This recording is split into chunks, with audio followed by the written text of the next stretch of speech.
Bonjour à toutes et à tous, bienvenue dans ce tutoriel. Je m'appelle Arthur de l'équipe Palais Studio.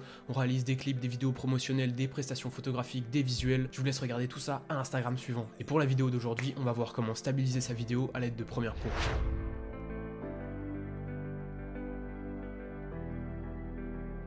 Alors l'effet qui va nous intéresser dans Premiere Pro, c'est l'effet stabilisation. Alors comment marche cet effet? Tout simplement, si votre vidéo contient un tremblement vers le haut, l'effet va annuler ce tremblement vers le haut en amenant la vidéo vers le bas en même temps. Mais l'effet, il n'est pas infaillible, et pour pouvoir recadrer de droite à gauche, de haut en bas, il va venir en fait zoomer sur notre vidéo. Parce que si c'était pas le cas, s'il n'y avait pas ce zoom, on apercevrait les bordures noires de chaque côté de notre vidéo et c'est pas du tout ce qu'on veut. Donc tout l'enjeu de cet effet, c'est d'arriver à effacer ces tremblements qui nous gênent sans que la vidéo soit trop zoomée. Pour comprendre un peu plus la théorie, je vous ai préparé deux exemples qu'on va voir tout de suite. Alors voilà, on est dans Premiere et pour cette première vidéo, je vous ai préparé un cas de figure avec des micro-tremblements. Donc rapidement, voilà, l'idée de base du plan, c'était de former une transition en allant vers le masque. Voilà, sur la deuxième partie de cette vidéo, il y a des micro-tremblements dus à la rotation que je fais. Voilà, j'avais un Ronin SC. Et comme je le tenais à bout de bras, j'avais quelques tremblements avec ma main. Et du coup, ça se perçoit pas mal quand même. Voilà, et donc ça, j'aimerais l'effacer.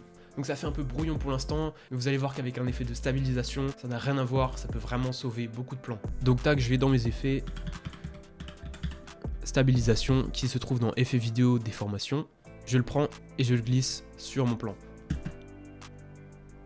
Vous voyez que ça n'a rien à voir. Alors non seulement vous pouvez voir que les micro-tremblements ont disparu, mais que l'effet il s'est occupé de lisser la trajectoire de ma caméra. Mais en échange, il y a ce compromis dont je vous parlais, la vidéo elle a été fortement zoomée. Regardez avant-après.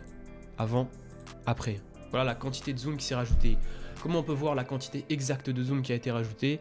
Vous descendez simplement et vous avez ici l'échelle de recadrage automatique qui s'est rajoutée. Ici on est à 116,2%. Donc sans l'effet on est à 100% et avec l'effet on est à 116,2%.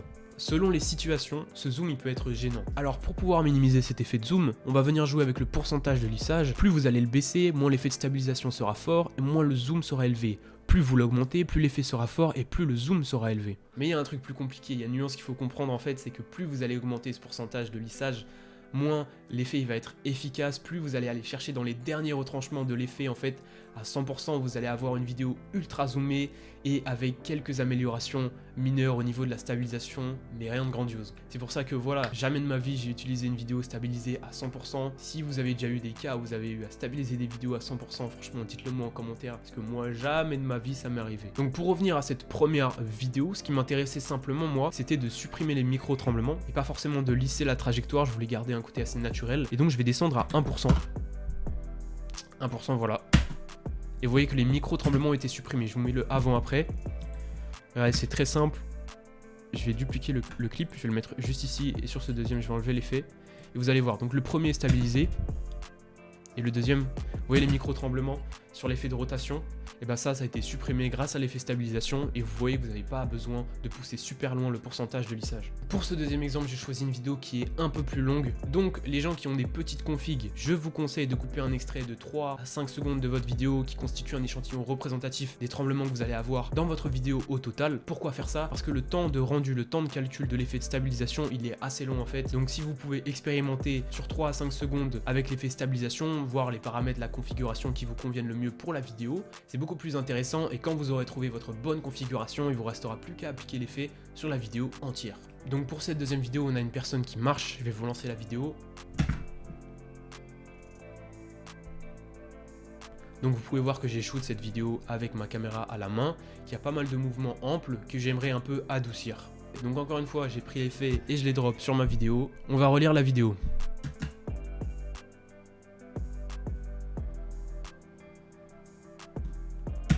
Et là, la vidéo elle est stabilisée mais elle est déformée, vous pouvez voir qu'il y a des mouvements chelous. Contrairement à la première vidéo, au niveau de la caméra, on a des mouvements amples et pas des micro-tremblements. Donc l'effet de stabilisation doit compenser en déformant l'image. Et dans cette situation, que vous augmentiez ou que vous baissiez le lissage, ça va rien changer. La solution, si vous rencontrez ce problème, c'est de changer la méthode de déformation de sous-espace à position.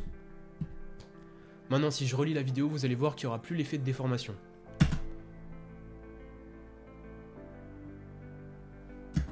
Je remets un petit coup la vidéo avant, sans stabilisation. Voilà ce que ça donne, ça tangue pas mal de gauche à droite. Si je remets avec la stabilisation, l'effet est stabilisé sur la personne. c'est carré. En résumé, pour les vidéos avec des micro-tremblements, vous allez devoir utiliser la méthode déformation de sous-espace, et pour les vidéos avec des mouvements amples de caméra, vous allez devoir utiliser la méthode position. Vous pouvez régler l'intensité de l'effet via le pourcentage de lissage. Enfin, si vous avez une vidéo qui combine les deux cas, avec des micro-tremblements, des mouvements amples, je vous conseille de vous concentrer en premier sur la suppression des micro-tremblements parce que c'est ce qui va décrédibiliser davantage votre vidéo et la rendre moins agréable à regarder. Voilà, j'espère que cette vidéo vous a été utile et que vous avez réussi à stabiliser votre vidéo. Si c'est le cas, comme d'habitude, n'hésitez pas à liker, commenter, partager, abonnez-vous à la chaîne, ça m'aide énormément. C'était votre gars Arthur et on se retrouve dans une prochaine vidéo.